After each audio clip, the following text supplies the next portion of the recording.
Most of what stresses you out is not yours to control.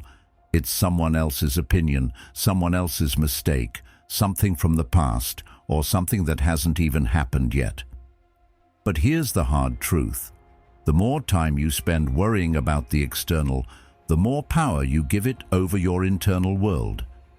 And in the end, it's not the chaos around you that breaks you. It's the chaos inside you that you never learn to calm. Stoicism begins where your illusion ends, and that illusion is control. Not the kind that helps you grow, but the kind that quietly drains your energy while you chase after outcomes you were never meant to hold. The world tells you to fix everything, manage everyone, and stay 5 steps ahead. But no one tells you what to do when life doesn't listen. No one teaches you how to find stillness when everything feels like it's slipping out of your hands. That's where Stoicism comes in, not as a distant philosophy, but as a way of thinking that brings you back to what's real, what's yours, and what actually matters. This isn't about becoming cold or detached, it's about becoming clear. Clear about where your influence ends and where your peace begins. So if you've felt stretched thin, if you've been carrying weight that was never yours to bear, or if you're just ready to stop outsourcing your peace to things you can't control, stay with me. Because this isn't just theory. It's a mindset shift that can change how you live, how you respond, and how free you actually feel. If this kind of reflection resonates with you, if it stirs something steady and grounded beneath the surface noise, consider subscribing. It's a simple way to support the space we're creating here, a way of saying, this matters to me. I'm ready to live with more clarity, more intention. Why does it feel like life becomes heavier the more we try to control it? Because the tighter we grip the things we can't hold, people, outcomes, the future, the more they slip through our fingers. And what's left behind isn't peace. It's frustration, exhaustion, that quiet, gnawing feeling that maybe we're not doing enough, not being enough, unless everything unfolds exactly the way we planned. But that feeling doesn't come from life. It comes from the pressure we put on ourselves to shape what was never ours to mold. The truth is, perfection is a moving target. Just when we think we've got things figured out, something changes. A plan falls through, someone disappoints us, life swerves without asking permission, and we're left clinging to a version of control that never really existed in the first place. It's sneaky, this kind of control. It wears the mask of responsibility, of discipline, even of love. But what it really is fear dressed up as strategy. We tell ourselves that worrying is a form of preparation, that anxiety keeps us alert, that planning for every possible outcome is the responsible thing to do. But as Carl Jung once said, what you resist persists. And often, what we're really doing is resisting uncertainty. We fear what we can't predict. We fear being misunderstood, unseen, unloved. And so we grip tighter, thinking maybe, just maybe, if we hold on hard enough, the world will bend to our will. But it doesn't, and it won't, because life isn't built to be controlled.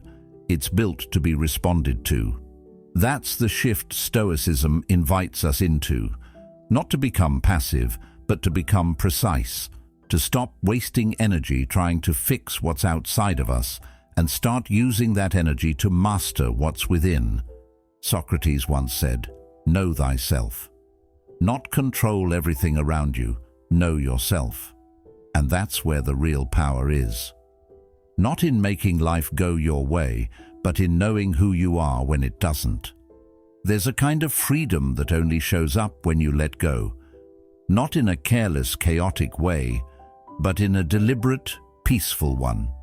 When you stop fighting every current and start learning how to swim with presence, that's not weakness, that's maturity, that's strength. Think about how many hours you've spent trying to predict how someone will react, how much energy you've poured into conversations that only happened in your head, how often you've carried stress that wasn't even yours, someone else's mood, someone else's mistake, someone else's expectations. All of it heavy, all of it draining, and none of it actually under your control. Aristotle believed that excellence is not a one-time act but a habit. In that spirit, perhaps peace is a habit too, a repeated decision to come back to center again and again, to pause before reacting, to ask, is this mine to carry, before taking on another emotional load. That kind of clarity doesn't come from forcing life to match your expectations.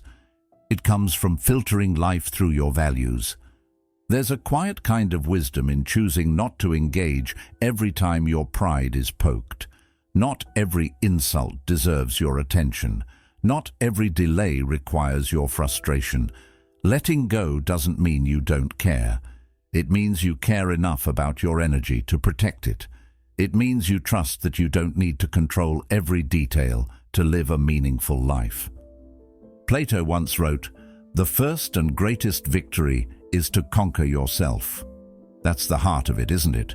We spend so much time trying to manage people, impressions, outcomes, and all the while, the only battlefield that matters is the one inside.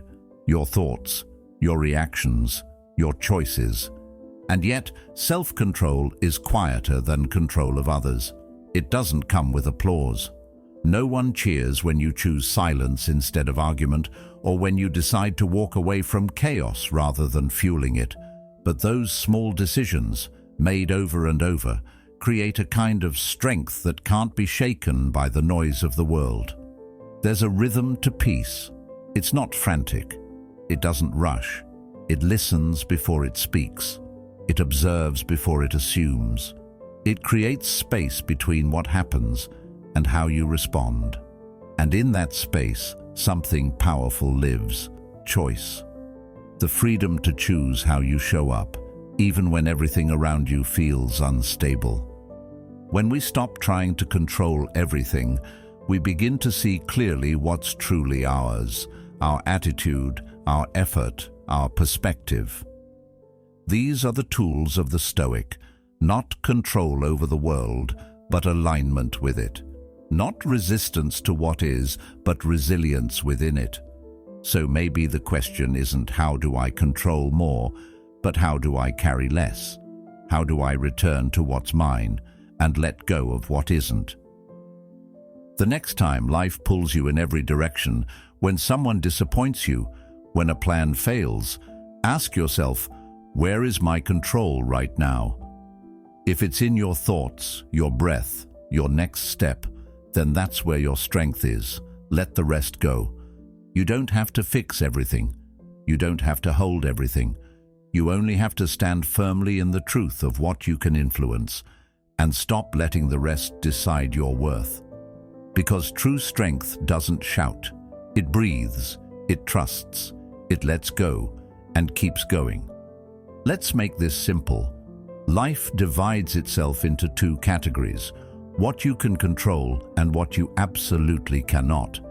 And if we're being honest, that list of things you can't control is much longer than the one you can. You can't control the weather, the past, or how someone else chooses to speak to you. You can't control how people interpret your words, how they carry their own pain, or the choices they make when you're not looking. But you can control your own thoughts, your choices, your response. That's your domain. That's where your influence begins and ends. And yet, most of us live backwards. We spend our days trying to manipulate the uncontrollable and overlook the very thing that shapes our experience from the inside out, our own mind. Marcus Aurelius once wrote, "You have power over your mind, not outside events.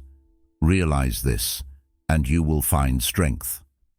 And there's a kind of radical peace that comes with that realization, because it means that even when the world is loud, you don't have to be.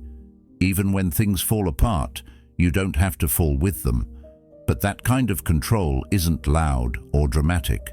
It's quiet, subtle, internal, and it begins in the space between stimulus and response. Someone insults you, your pride flares up, your ego stiffens, and your first instinct is to bite back, to say something clever, cutting, to remind them you're not the one to mess with. But if you pause, even for a second, something powerful happens. You start to see clearly. Their tone, not yours.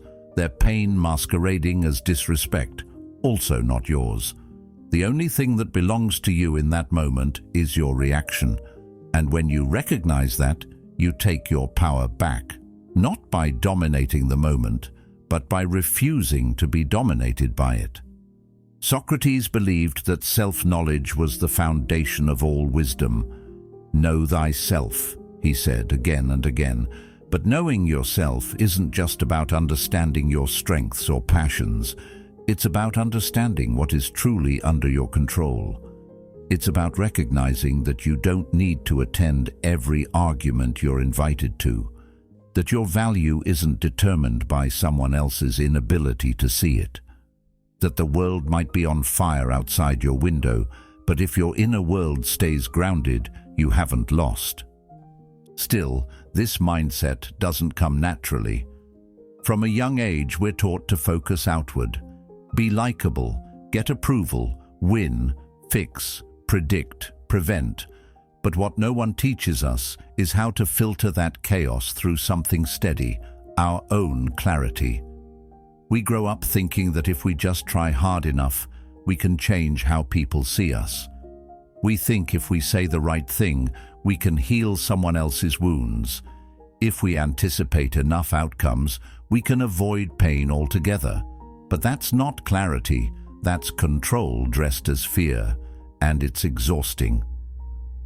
Carl Jung once said, "Until you make the unconscious conscious, it will direct your life and you will call it fate." And most people are living exactly like that, ruled not by what's happening, but by how they interpret what's happening.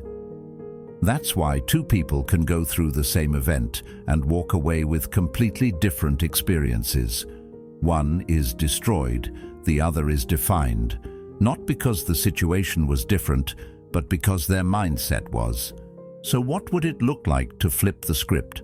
To stop trying to manage the uncontrollable and instead master what's always been yours?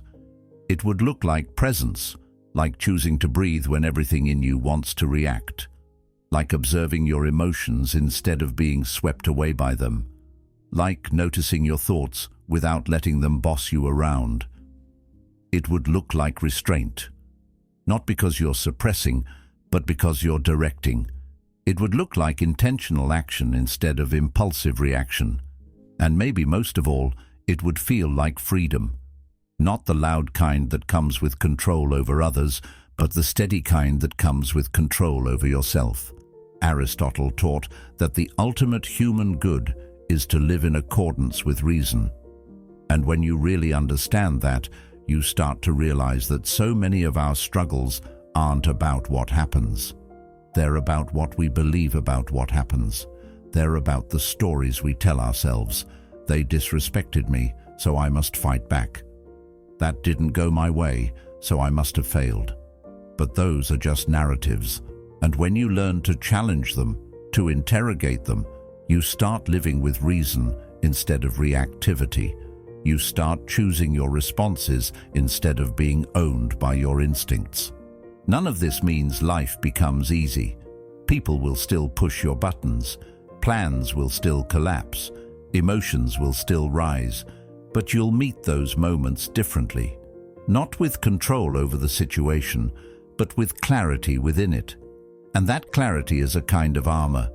Not the kind that hardens you, but the kind that protects what matters most. Your peace, your integrity, your direction. Plato believed that the measure of a person wasn't in how they spoke, but in how they lived. And how you live comes down to how you choose, moment by moment, day by day. So choose well. Choose where to place your attention. Choose what's worthy of your energy. choose what's yours to influence, and release what isn't. Because you don't have to control the noise around you to create stillness within. You only have to stop giving your power away to things that were never yours to hold. And the moment you do that, quietly, steadily, you step into something rare. You stop being at the mercy of life, and you start meeting life on your own terms. Ever finish a day mentally exhausted, even though on the surface nothing big happened? You didn't run a marathon, you didn't face a crisis, and yet you feel drained, like you've been holding your breath all day. That kind of tired isn't physical, it's mental, emotional, and more often than not, it comes from carrying things that don't actually belong to you. A quiet look from someone that you overanalyzed, a pause in a text conversation that you filled with imagined meanings, a situation that wasn't yours, but somehow became your responsibility, simply because you couldn't let it go. You walked through your day holding 100 invisible threads, each one tugging at your peace, without ever asking, "Is this mine to carry?" The truth is, we live in our heads far more than we live in the moment. We rehearse arguments that never happen. We craft responses to things no one said. We try to calculate the emotional weather of someone else's mood, as if their silence is a puzzle we're required to solve. Carl Jung once said, "People will do anything, no matter how absurd, to avoid facing their own soul." Sometimes the things we obsess over externally are just clever ways of avoiding what's unresolved within. We busy ourselves with the impossible, changing someone's opinion, rewriting the past, controlling the future, because those distractions, as painful as they are, feel easier than sitting still with uncertainty. But not all attention is helpful. Attention is energy, and energy is limited. You only get so much of it each day. And when you spend it on things you can't control, you starve what actually matters. That's where the Stoics were uncompromising. They believed your attention is sacred. Marcus Aurelius wrote, "The things you think about determine the quality of your mind." Let that sink in.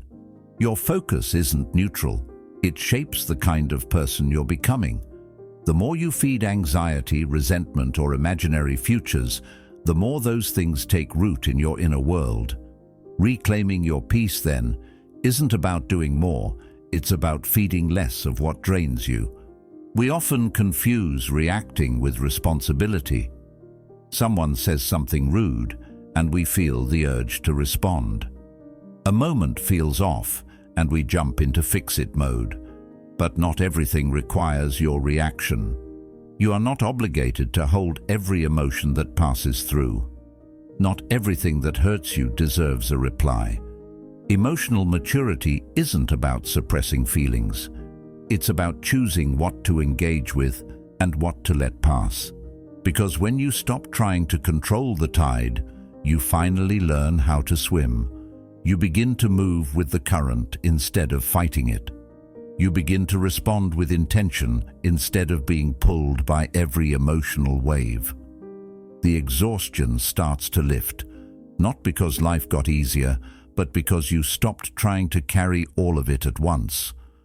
The weight of worry lightens when you realize that most of it was built on assumptions, on imagined futures, on trying to answer questions that aren't yours to answer. And once that mental noise starts to quiet down, clarity returns. You begin to see what is actually happening instead of what your fear or your ego wants to project. Socrates taught that the unexamined life is not worth living, but maybe an over-examined one, where every silence is suspicious, every change is threatening, every glance is dissected, isn't peaceful either. There's a balance to be found, a middle path between awareness and overthinking. You're allowed to let some things be unclear. You're allowed to not have the last word. You're allowed to say, "This is not mine," and walk away. And every time you do, you make space for something better. Space to rest, space to breathe, space to focus on what is yours, your thoughts, your effort, your boundaries, your peace. Energy, once reclaimed, changes everything. Conversations become lighter because you're not secretly trying to prove something. Decisions become easier because they're not tangled up in someone else's expectations. Even stillness becomes productive because you're no longer measuring your worth by how much you're fixing. That's the shift, when your value stops being tied to what you control and starts being grounded in how you respond to what you can't. Aristotle said, "Knowing yourself is the beginning of all wisdom, and part of knowing yourself is knowing where your lines are, knowing when you're leaking energy, not because of what's happening, but because of where you've placed your attention. If your peace is constantly at the mercy of someone else's tone, then your power is in the wrong place. But if you can return to your center, even when things around you are loud, uncertain, or unfair, then you've found something rare. You've found the kind of peace that doesn't ask the world to behave, the kind that isn't reactive, the kind that doesn't need permission to exist. So the next time you feel drained by the end of a quiet day, pause. Don't rush to fill the silence. Ask yourself gently, what did I carry today that wasn't mine? What conversation, fear, or fantasy did I hand my energy to? And what can I release? Not tomorrow, not later, but right now. Because the peace you're searching for isn't hiding in a perfect outcome. It's right here, underneath all the things you've been trying to hold. And the moment you stop gripping what you can't shape, you realize you were never powerless. You were just distracted. Most people hear the word acceptance and immediately assume it means surrendering, giving up, waving the white flag to life and letting it roll over you. But that's not what acceptance is, not even close. Acceptance isn't weakness, it's clarity. It's the ability to see things as they actually are, not as you wish they were, or as they used to be, or as someone told you they should be. It's the moment you stop editing the story to make yourself more comfortable and start reading it for what it truly says. Acceptance is when you finally look something square in the eye and say, "This happened. This is gone. This is real." There's no spin, no bargaining, no fantasy. That doesn't mean you like it. It doesn't mean you wanted it. And it certainly doesn't mean it doesn't hurt. What it means is that you've decided to stop fighting what already is. Because that's where most of our pain hides, in the struggle between what's true and what we think should be true. We convince ourselves that if we resist hard enough, maybe reality will budge.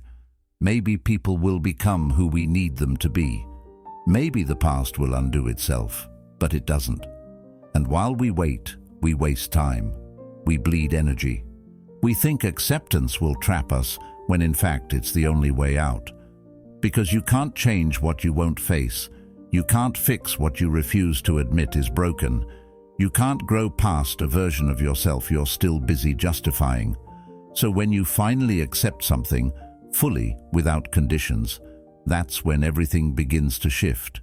You move from being stuck to being free, from resisting to responding, from hiding to healing. And it's not instant, it's not easy, but it is real. And real change only happens in the present, not in the imaginary world where things turned out differently, but in the world that actually is. Aristotle said, "It is the mark of an educated mind to be able to entertain a thought without accepting it." The same can be said of emotions and experiences. Acceptance doesn't mean you approve of what happened. It doesn't mean you pretend it was okay. It means you allow it to be what it is, without denial, without dramatizing, without dressing it up. That space between the facts and the stories we add to those facts, that's where suffering often hides, and acceptance clears that space. It strips things down, not to make life colder, but to make it clearer. Because clarity is strength. There's a kind of relief in finally saying, this is who they are, not who you hoped they'd become, not who they promised they were, but who they actually showed up as, consistently, clearly. And once you accept that, you stop arguing with their reality. You stop rewriting your past to justify your attachment. You stop trying to force love out of someone who never knew how to offer it. And that's powerful. Not because it erases the pain, but because it returns you to yourself. It puts you back in motion. Plato taught that truth is the beginning of every good, and truth begins with acceptance. The truth of a lost relationship, the truth of a closed door, the truth of your own flaws, your own limits, your own capacity to grow. We spend so much energy trying to keep certain truths out of view, hoping that if we don't name them, they won't hurt us. But it's not the truth that hurts. It's the fear of looking at it. Once you do, you realize it's not a wall, it's a mirror. And when you face that mirror, honestly, something shifts. You're no longer just reacting to the world. You're responding to it from a place of grounded understanding. Acceptance also demands a different kind of bravery. Not the loud kind that charges into battle, but the quiet kind that sits with discomfort without needing to escape it. Socrates believed that self-examination was the foundation of a meaningful life, and accepting what we find in that examination, even the parts we don't like, is where that meaning begins. That's when you start asking real questions. What now? Who do I want to become now that I've stopped pretending everything's fine? How do I build from here? Because that's the beauty of acceptance. It doesn't leave you empty. It makes space to rebuild, to create new meaning, to decide what matters going forward. When you're no longer tangled in fantasies or weighed down by denial, you can finally see the road ahead. Maybe it's uncertain, maybe it's difficult, but at least it's real. And real life is where all growth begins. There's nothing passive about facing what hurts you. There's nothing weak about acknowledging that something is over. In fact, that's where the strongest version of you is born. The one that doesn't need to control everything, doesn't hide from reality, doesn't collapse under the weight of disappointment. The one who stands up, looks around and says, "This is where I am, and I'm ready to begin again." So no, acceptance isn't giving up, it's waking up. It's the decision to stop wasting your strength on fighting what is, and to start using that strength to shape what can be. And when you make that shift, when you stop resisting and start responding with clarity and intention, you become something unshakable. Not because life got easier, but because you finally decided to meet it where it really lives, in the present, in the truth, in acceptance. Every moment, whether we notice it or not, offers us a choice, a subtle, invisible fork in the road. We can react or we can respond, and while both roads are always available, they lead to very different places. Reaction is fast. It's charged with emotion. It comes from the gut, from memory, from pride. It often feels satisfying in the heat of the moment. A comeback, a slammed door, a sharp message sent too quickly. But that satisfaction is short-lived. What follows is usually regret, confusion, or the kind of silence that lingers a little too long. On the other hand, response is slower. It's not passive, it's intentional. It carries restraint, not because you're holding back, but because you're choosing forward. It's what happens when you create space between what you feel and what you do. That space is where everything changes. When someone speaks to you with disrespect, it's easy to absorb their tone and fire it back. But if you observe instead, if you ask yourself, is this about me or about something they haven't resolved, you begin to see the situation more clearly. You stop making it personal. You stop turning someone else's mood into your burden. That's not weakness. That's wisdom. And the more you practice this, the more natural it becomes. You build a kind of inner pause button, and every time you press it, you reclaim your authority. Carl Jung said, "Between stimulus and response, there is a space. In that space is our power to choose our response. In our response lies our growth and our freedom." Most people never find that space. They live in reaction, habitual, automatic, unconscious. It's not because they're bad, it's because they've never been taught that there's another way. But once you become aware of that gap between what happens and how you act, everything slows down just enough to allow for choice. And with that choice, you become someone different. Someone deliberate, someone who doesn't get pulled into every drama or every mood swing around them. This doesn't mean you never feel angry, sad, frustrated, or confused. It means you don't let those feelings run your life. Socrates once said, "No man has the right to be an amateur in the matter of physical training. But it is a shame for a man to grow old without seeing the beauty and strength of which his body is capable." Replace body with mind, and the same truth applies. If we never train our emotional responses, we never see the strength and clarity we're truly capable of. The discipline of response is a kind of inner fitness, one that keeps you steady when life feels chaotic. When plans fall apart, the mind naturally wants to spiral. It starts building worst-case scenarios, attaching meaning where there's none, blaming others or blaming yourself. But spiraling doesn't solve anything. What it does is create more chaos internally than what you are already dealing with externally. Response doesn't ignore the disappointment, it just redirects your energy. Instead of spiraling, you adapt. You take a breath, you look at what's still within reach, and you decide, what's the next right step from here? This isn't about controlling the world. That's the illusion most people fall for, that if they just try hard enough, they can manage everything outside of them. But real power doesn't come from managing people, events, or timing. It comes from managing yourself, from becoming the kind of person who doesn't need everything to go right in order to stay aligned. Plato taught that the measure of a man is what he does with power. And the highest form of power isn't over others. It's over how you show up even when things fall apart. That's the shift. You stop trying to make everything around you cooperate, and you start leading yourself. You lead your thoughts. You lead your emotions. You lead your reactions. It doesn't mean you're perfect. It means you're present. And that presence becomes your power. The world may still throw the same storms at you, but you won't be the same person who used to panic when they hit. You'll have trained for it, not through avoidance, but through awareness. Aristotle believed that excellence was not a one-time act, but a habit. In the same way, emotional strength is built in the small, repeated moments where you choose response over reaction. When you walk away instead of escalating. When you breathe instead of biting back. When you give yourself time to think before you speak. Those moments don't just protect your peace, they define your character.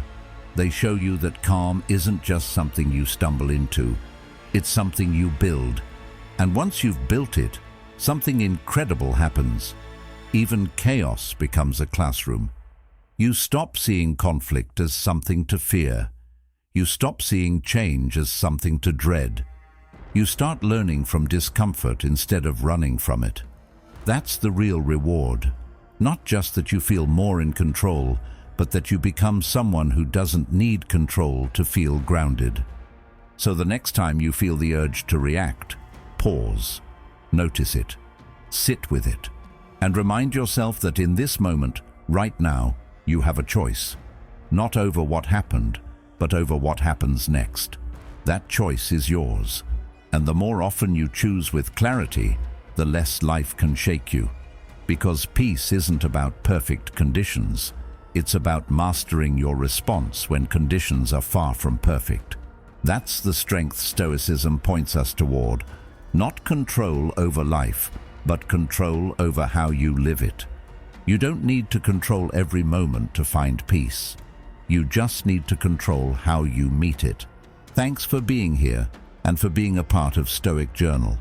If this message spoke to something real in you, there's another video on screen right now that will take you even deeper into this path of clarity and strength. Give it a watch. And when life feels heavy again, remember, this space is always here to help you reset. You're welcome back whenever you need it.